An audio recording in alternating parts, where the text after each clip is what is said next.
You get inspired by an emotion first or an experience, and then you pull it apart. And then you look at all the pieces and think about what is it that you want to say as the creator or the artist, and then repackage it all and present it back to your viewer. Actually, very honestly, I don't know when an artwork's actually done. Suppose I get quiet enough to hear when it stops asking questions. And I think sometimes that's the important bit. I'm not sure I ever felt my work was good enough. And in a way, I hope I never do. I really do. I think the quiet doubt keeps me quite honest. But I remember when strangers responded to my work, not with praise, but with recognition. Welcome to Before We Get There, the podcast where we explore people's journeys, how they got to where they are, what keeps them pushing forward, and where they eventually want to get to. I'm your host, Nicholas Braman, and today I'm joined by Sarah Choo Jing.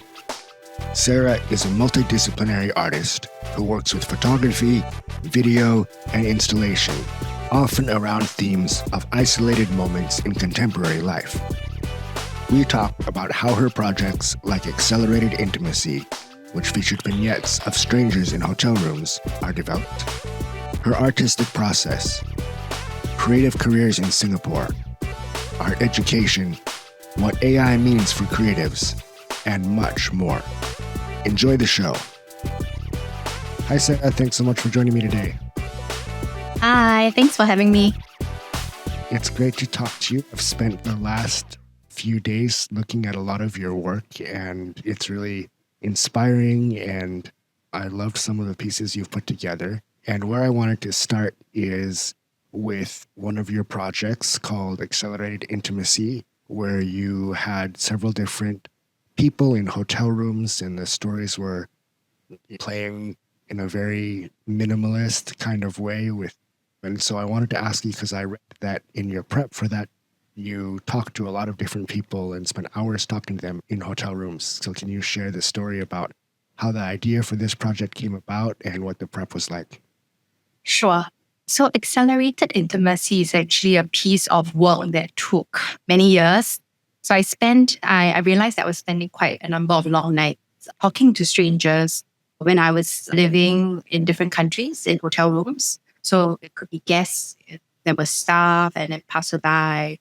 So everyone, I realized, came with a story.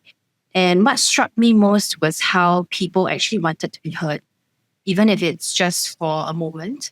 So that need for intimacy between myself and that stranger, even if it's fleeting, felt something that was pretty universal. It was rather raw, unpredictable, and I think for me, it was deeply human. So that kind of sparked off the entire project. And I found hotel rooms also very interesting when I was living in the different types of hotel rooms, some of them a little bit more budget than others, because at that time, of course, I was starting out as a beginning practitioner. I was also studying. So I realized that all hotel rooms almost mimicked that of a house or home, right? Except that it was all put up similarly, but also differently in each hotel room. Each had its own style, but you have the token painting on the wall, and then you have the telephone by the side table. You have a study area if you have space for that. And of course, the bed, etc., etc. So I found that very interesting. So the whole idea of connecting with others, being real or not within a space that's set up to imitate that of a house or a home. And so for this project in particular and in general, once you have an idea of this feeling or this theme that you want to go with, how does it translate to the next step of what will the product actually look like, or what will the final piece look like? Okay, so I think that's a great question. So most of the time, it starts off with an experience, right? So a lot of my ideas come from watching, from waiting. In this case, for Accelerated Intimacy, from actually watching and conversing, right? And sometimes in other works, from gaps in conversations, even the way light moves across a room, right? And then also the act of listening. So once the idea comes in or the feeling starts to evolve, I then think about what is it that I actually want to highlight? What is the emotion or what is the takeaway? Should this be put together as an artwork? Sometimes it just comes across as an idea very quickly, just like a thought. For example, for accelerated intimacy, through the process of conversing with strangers, along the way, I also did embark on a process of writing to strangers. So I would actually use the hotel notepads, write to strangers, slip it under their door. Sometimes they write back. And from those notes, I then created an artwork, for example, because I realized how beautiful penmanship and words can actually be, how significant and how much meaning they hold together with the kind of logos of the notepads and the address that's stated at the bottom of the notepad. So that became a work in itself, even though it was not part of the final accelerated intimacy artwork. That was actually a piece that, don't want to use the word failed, but it was a piece that I felt is not yet ready in its own essence to be seen. So that's like the next steps, which is almost like sketching it out or working through the idea. So that was my way of working through the idea. Printing the notes out on acrylic sheets, suspending it, just holding space for the idea that's in front of me, and then absorbing what it is that I'm looking at and thinking about it. So a lot of questions then will come into play, right? Does this work? What is it that I'm taking away from this current experimentation? Is it that is not coming through? How can I intensify the experience for my viewers? And then it develops into, for example, sketches on notebooks, writing, scribbles, drawings, which I often pin on the walls. I have this habit when I work. I used to do that in hotel rooms where I would plaster all my works, all my thought process, all on the walls, and then take a step back and put the pieces together.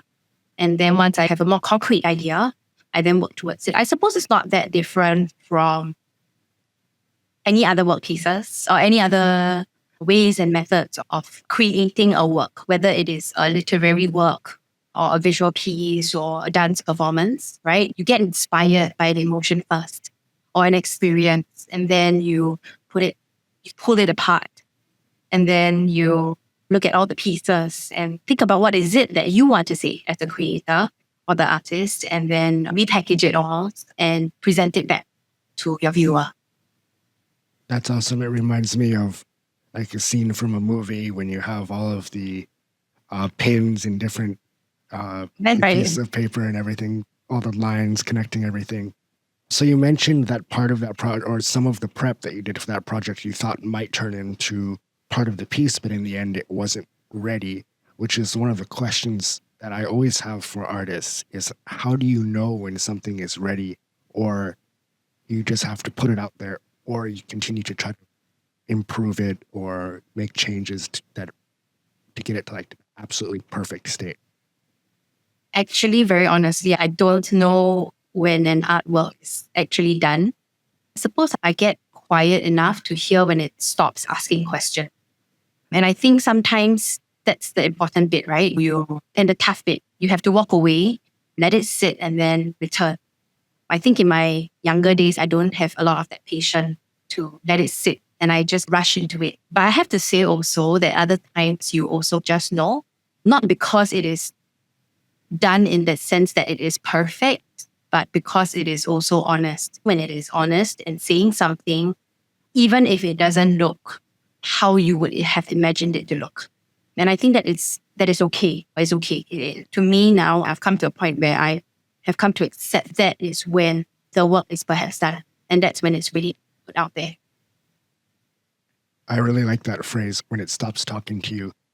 Do you think that is based on you mentioned as you have grown in your career, on your experience as an artist, or could there also be times when maybe it's more personal, like you're just done with that topic and ready to move to something else?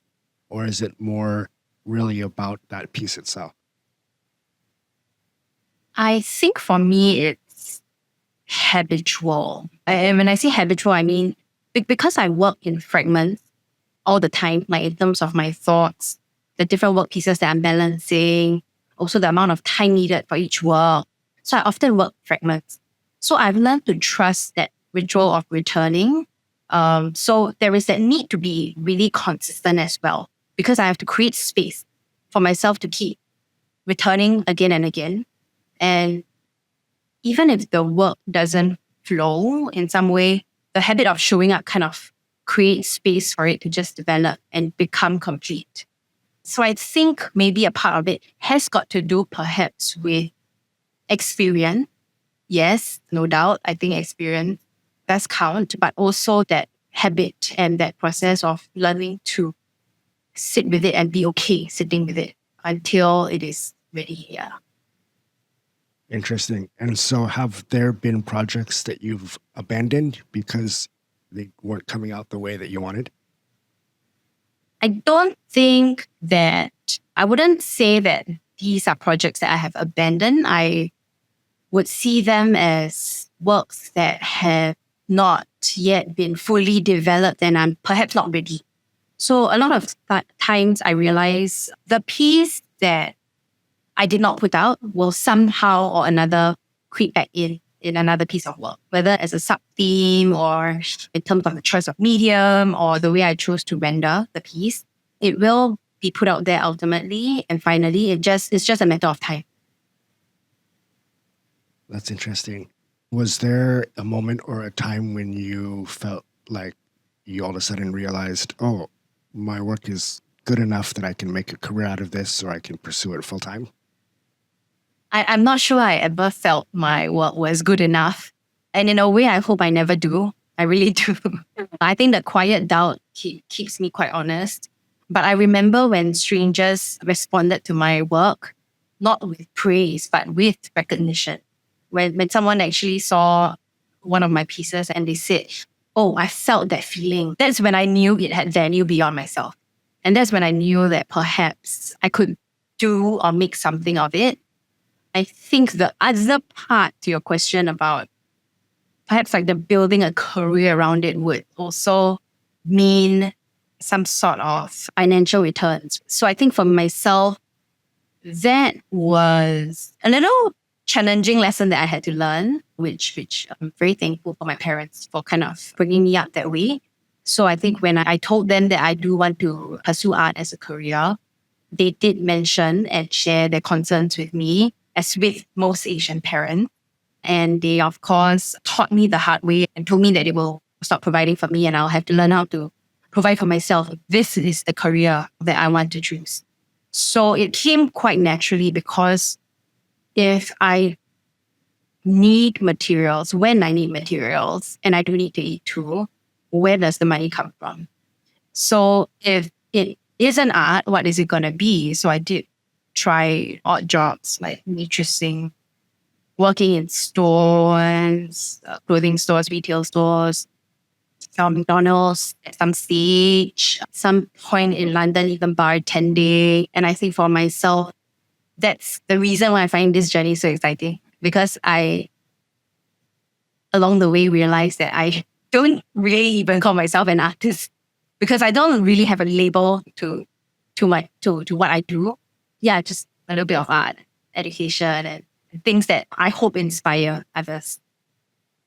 I definitely want to dig in more on the education part later, but what you just mentioned about having to do odd jobs or choosing to do odd jobs or work part-time while you're pursuing your studies and your art, it just made me think, I don't know from the outside how artists make their income or are able to bring in funds. So is that something you learned in school? You went, I believe, to school for art in Singapore and then eventually in London.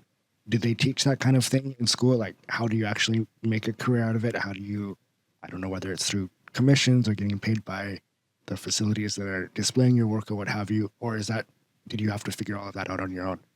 I have to say that during my time, that's not something we are exposed to in school. I think they teach you the technical and the academic aspects of art making, right? Foundation work, how to draw, paint, observation skills, dabbling in various mediums. And we do have one or two professional development courses or professional mastery courses where you put together a CV and things like that. But it's very different from how the actual ecosystem works, right? So for myself, I actually had to learn it on the go, which is not a bad thing because I get hands-on experience.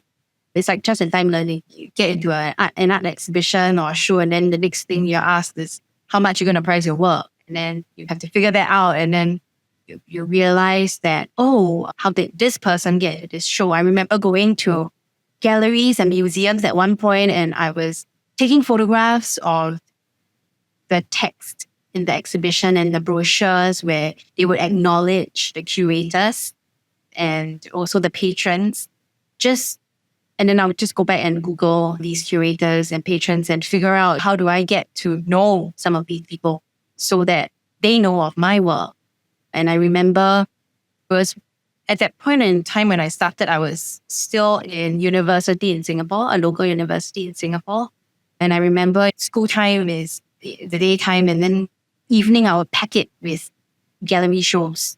Not to see art, because you can't really see art at an opening and there's too many people, but to really be around people and to get to know who's who and introduce myself and watch also. And that's where my art practice seeps in, right? So I watch a lot. From there, watching and observing, how are they communicating? What do they talk about? What is it that they're interested about, but perhaps I do not know and I should read a little bit more about? I remember those days very fondly. It was tiring, but it was very fulfilling at the end of a day because you go back with lots of thoughts, right, and questions. And that's, I suppose, how you grow as well, as an individual, as an artist, as a person. Yeah. So that's very interesting because I've never been around that kind of the fine art scene. What do you think now? I think probably through the course of your career over the last 10 years or so, you've seen social media, for example, be something that's probably changed a lot of things and a lot of opportunities, especially for younger artists. How do you feel? I know of artists that's what they just have social media and they're displaying their art. And I don't know if they're earning money through sponsorships or through views on Instagram or TikTok or what have you. Has that affected your career, or how do you also learn those kind of skills around not just being an artist or not just going the traditional way with galleries and showings, but also the new media and the new way to reach out to the audience and have people find you? Yes, I think I'm still figuring that out all the time. I think change is the only constant, right? And with technology, especially Gen AI, things are changing even more quickly now. And for me, what's important is to be someone that embraces change and to continually want to be learning, because there are so many creatives out there. Some of them, like you've mentioned, right? They are on social media and they're quite eloquent when it comes to being on social media and how they do publicity and marketing. And then, of course, you have artists who didn't grow up in this environment. And for one, I believe that we need to embrace that change and we need to be comfortable sitting with it. It doesn't mean that we have to 100% take everything from it. It doesn't mean that now as an artist, you have to have a social media account, etc. I think it's very personal, right? Some artists prefer not to have it, and that's completely okay. For me, I think it has definitely an impact on artists that don't have social media then, because now content and visuals there are just so many out there, and they are of so many various styles, and they're all pretty good. So it is about finding your voice, I think, as an artist, and figuring out as an individual where you stand in the midst of all these changes and, for lack of a better term, like chaos. What is your identity as an artist? You mentioned generative AI, so I think that's a topic that we have to touch on a little bit. I wanted to ask you more in the frame of how you would think generative AI is going to affect younger artists that are up right now. I think if you're not an artist yourself, or maybe are not designer or in marketing or any of these things, you might not realize as much that artists like yourself, I believe you use a lot of tools, tech tools, whether it's from Adobe, manipulating the light and the exposure and all that sort of thing of the film that you take or of the works that you're working on. And that's a form of utilizing technology. How do you feel that AI compares to that and fits in with that? And what do you think it means for art going forward? Okay, I think at the end of the day, AI is a tool. It is a tool, but just like any other tool, its impact will depend on the intention of the person that's using it. So AI can generate, but it cannot feel. So I feel that actually young artists will really need to lean even more into voice, into authenticity, also into context. So technology can imitate, but it cannot replace lived experience. So I've always also told this to my students, which is, yes, with Gen AI, you can be doing a lot of things. But to effectively also use Gen AI, you have to understand the foundation and fundamentals of what you're working with. For example, like you have aptly mentioned, film, exposure, film camera, the aperture, etc. If you do not understand how photography works, or you do not understand the history of photography, how it was invented, the plates, the glass plates, the daguerreotype, why there was noise, the positive, negative, latent images, it will be very challenging for you to be able to prompt AI to create an image in the way that you like it, number one. Number two, even if you've managed to do it, you might not know how to pick out or see or select a well-exposed image from something that's not as well exposed. Often when I'm speaking to my younger students, I always emphasize the importance of foundation, and I believe in teaching that. So the beauty of it is that perhaps in today's context, then understanding how it works is important, and perhaps not having to go through it at every single stage. So that's time saved, for example. But the foundations are still there, right? They still understand it before they learn how to use Gen AI. The second point about using Gen AI that I think have come up quite a bit is the talk about whether it's ethical use of Gen AI, right? And I think that's something that all young artists, all of us as creatives or not, need to actively be talking about, because it's all about using a tool in the right manner, right? It's similar with photography, right? When photography first came out, it was like a new invention-ish, and everybody was rejecting it, saying that this is not art. Same with Gen AI now. By the end of the day, whether it's photography, it's Gen AI, it's whichever tool that we have selected, it is about using it to drive the right messages, and it's about using it the right way. Yeah. Yeah, thanks for sharing that. I guess the ethical part is that people's work or style can be easily replicated without, as you mentioned, the foundation and the years of work and vision and artistry to develop a distinctive look. If you have enough data input, then AI can just copy that and do the same thing. So awareness is then really key as well, right? To be aware of what's out there. And you can't be apathetic and be like, oh, this is my artwork and I don't care what's out there. It doesn't matter. I wasn't aware of this. I think some of these skills about knowing how to be relatable, to know how to position yourself and your works. So these are now newer skills that perhaps younger artists or moving ahead, all artists need to have and need to build upon. So going back to that, I think one of the themes in a lot of your work is isolation. And I want to ask you, is that something that you feel a lot yourself, or is it just what you're observing around you and in other people? I think isolation is definitely a theme that I experience personally. I also think that many people do, even if they don't always want to admit. I think urban life creates proximity, but not always connection. And I'm really interested in that gap between people, within spaces, and sometimes even within ourselves. So that's where I've always come from and how I've approached the theme of isolation in my pieces. And another part I wanted to ask you about is I noticed in a lot of your work, there's a very minimal movement. Like maybe there's a single person or figure in the frame that's moving and the rest is very still. And at least for me, when I was looking at, obviously I wasn't at the original installation, I was looking online, but I still got that feeling where at first I was captivated by the moving part of the work, but then eventually my eyes started wandering and noticing the smaller details that weren't necessarily being highlighted by the movement.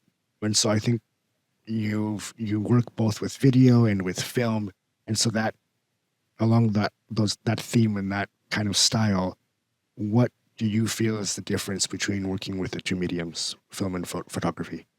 Okay, so film versus photography or like video, still something still and something that's moving. I think stillness allows for projection and video imposes without. So that's quite clear. I think that's quite prominent. So with stills, what I realized is that the viewer actually decides how long to linger with the work. Whereas with the video, I'm almost like choreographing that attention.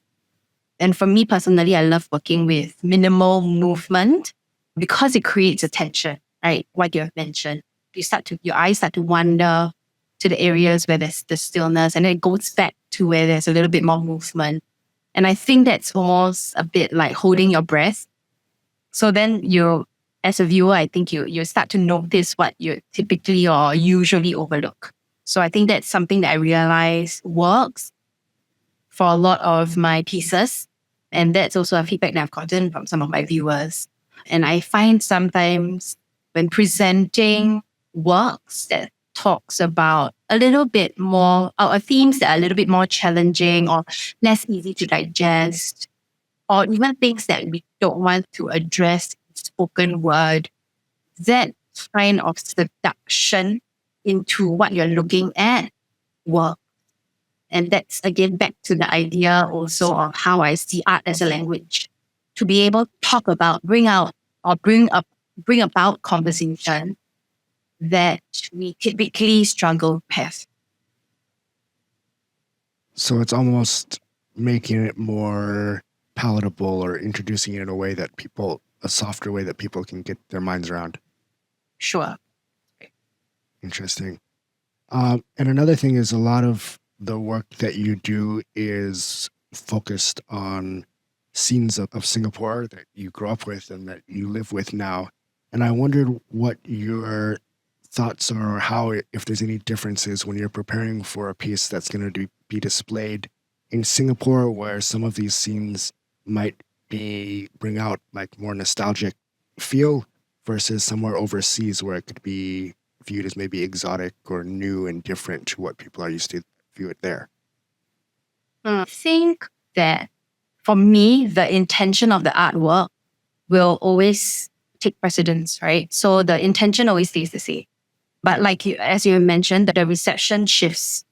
So I realized in Singapore, there is a quiet familiarity. But overseas, sometimes my work can feel exotic, even mysterious, especially when I'm presenting scenes of Singapore.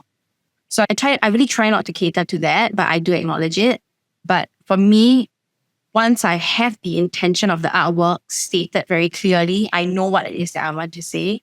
I will try, for me at least, I will attempt to find the best medium or the best method to portray it.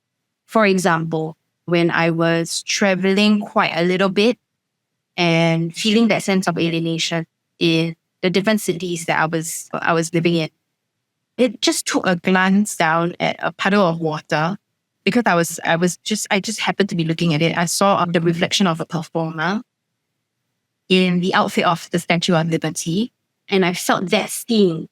Wow, that scene for me encapsulated kind of like the working class kind of loneliness and struggles. And I thought to myself, wow, how many of us are working day in, day out, working so hard and I see this street performer and his image kind of reflected in the water amidst the hustle and bustle. So everything like fades away because it was a reflection and the light was on the performer.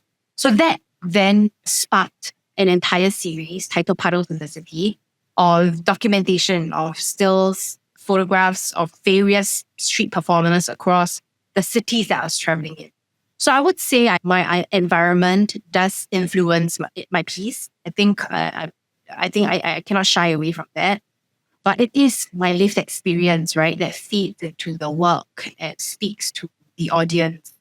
So I would say that I don't think I would categorize the work as more local or more international, though the reception of it might be different in both countries. But yes, while creating the work, the immediate environment of the artist or the creative will have an impact in the final work that is being created. Yeah, at least in context. Yeah. So when you get inspiration from something like you just mentioned about the puddle, do you capture that somewhere and save it for later, or is it just floating around in your brain for a while until you figure out what you want to do with it, or how does that work?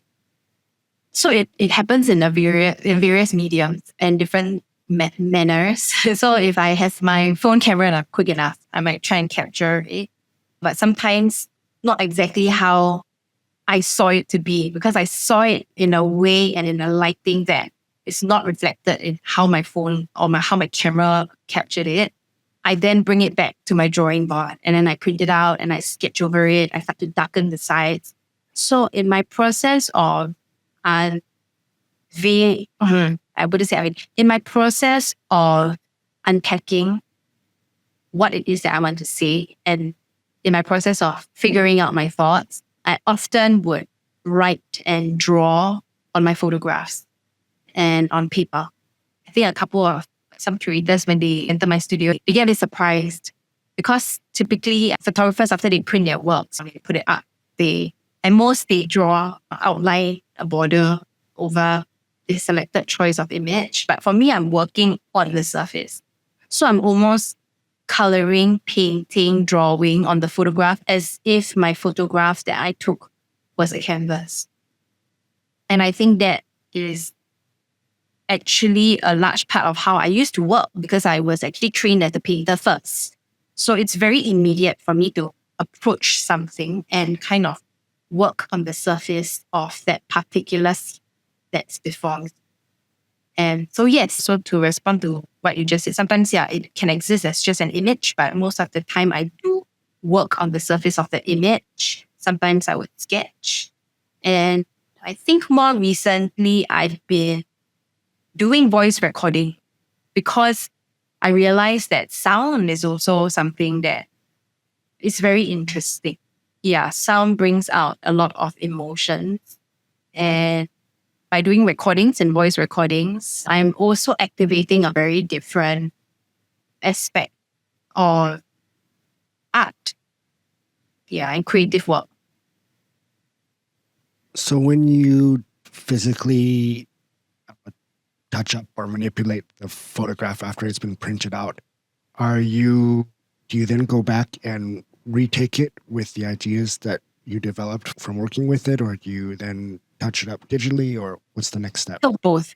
Sometimes I would then go back and shoot or film the entire scene with my lights and my color gels as is.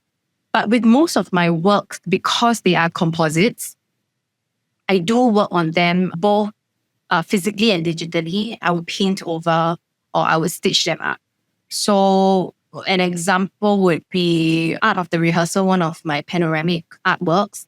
Even though it looks like a complete seamless video, there are parts of it that are being stitched, both in terms of a physical collage as well as digitally in post-production. So some of the colors that you're observing, and you might notice also some of my work look painterly, it's also because of the textures that are being picked up when I am painting over them. It could be textures from the paper or textures from a cloth and even the brush stroke. Wow, that's super interesting. I think in one of your interviews, or I read somewhere, that you also mentioned that you are working on balancing being overproduced or more candid or raw, I guess. I'm not sure the exact way to phrase it, but when you mentioned the puddles work and the street performers earlier, is that, how different is that to like completely fixing something in a studio and then digitally working with it afterwards to make it exactly the way you want, or catching something that's more unfiltered? That has always been a tough balance. I think for me, okay, earlier I talked about being honest, right? And being real. So I think if the intention was to bring out the fatigue tightness of the performer, my process was actually to capture them on scene. So I could always remember how that scene looks like and then go back and produce a painting of it. But because my intention was to capture the real street performers that were on the street, I made that decision to present this series as a series of photographs and not painting. Also, I also made the intentional decision of wanting to bring lights onto the scene and to light the street performer more intentionally and more dramatically so that everyone else fades in the background.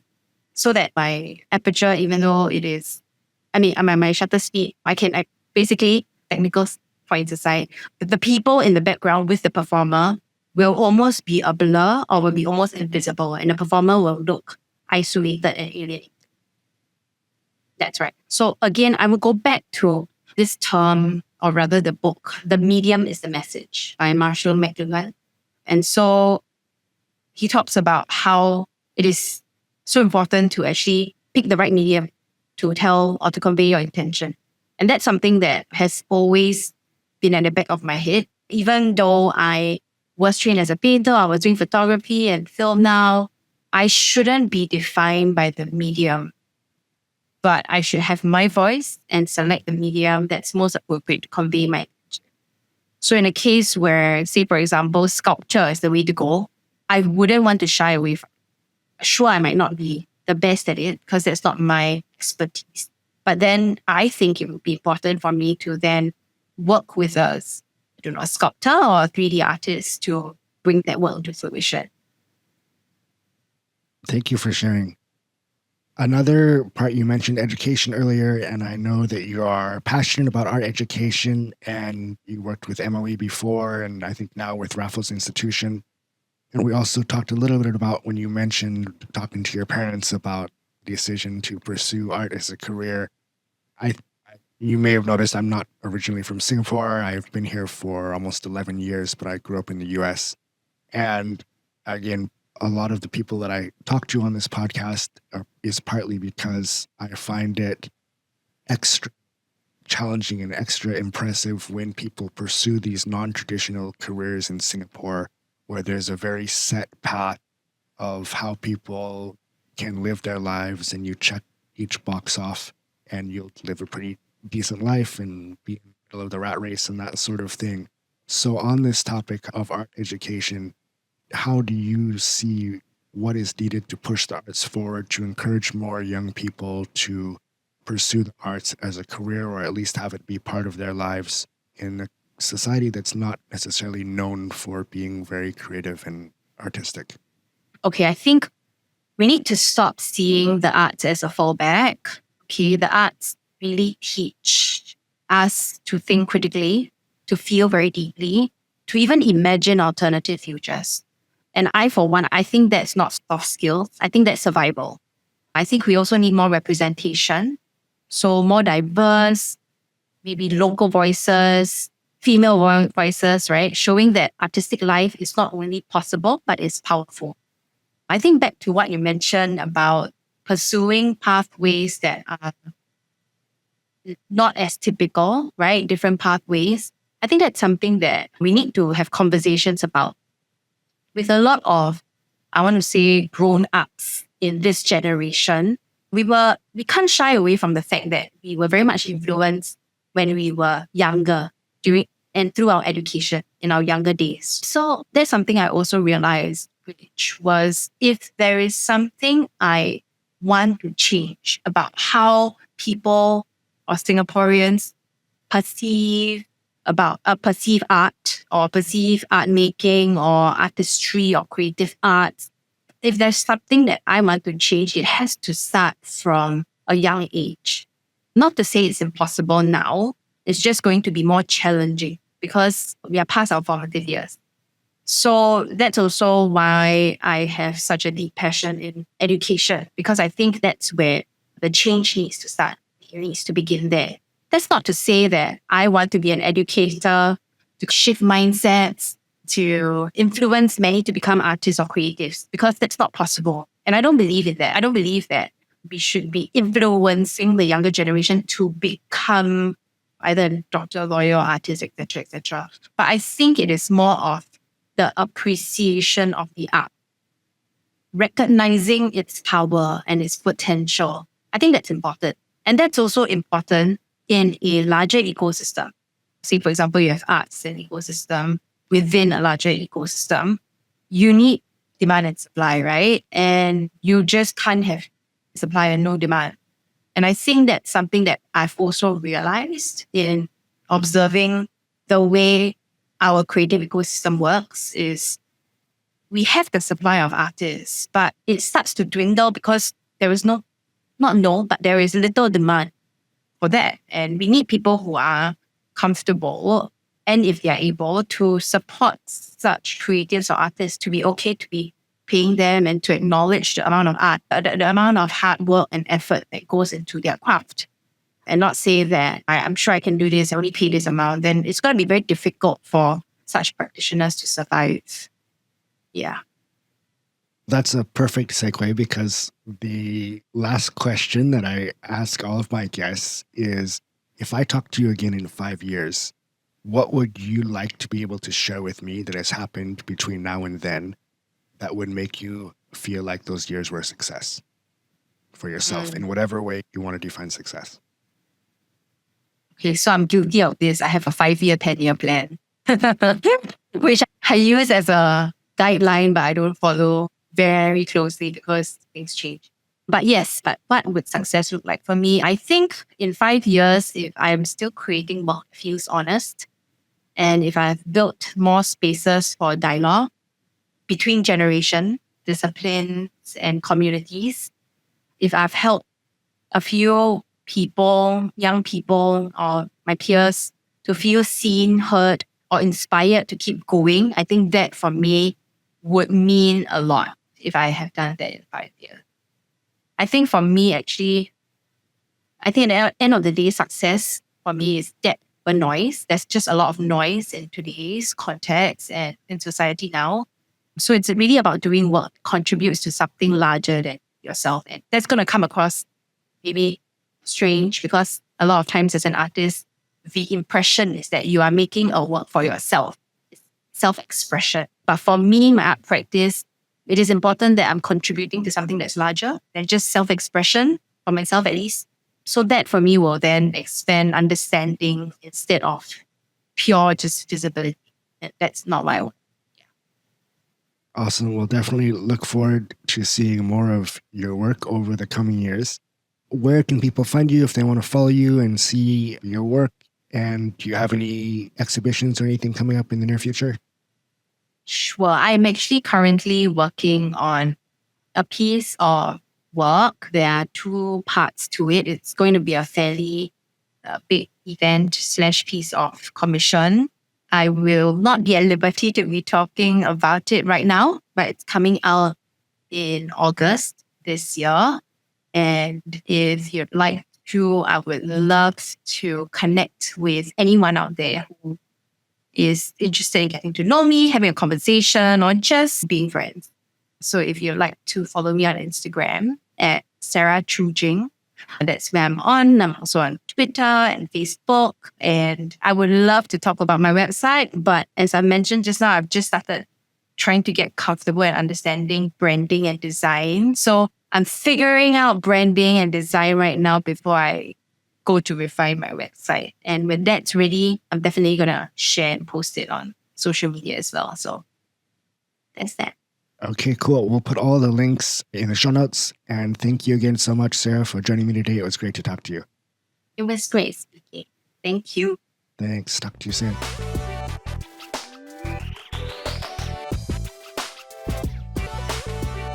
Thank you for listening to Before We Get There with your host, Nicholas Braman. Please like and subscribe on YouTube and your favorite podcast platforms like Spotify and Apple Podcasts. You can also find us on Instagram, TikTok, and Facebook at Before We Get There Podcast. New episodes are released every other Thursday morning. See you next time.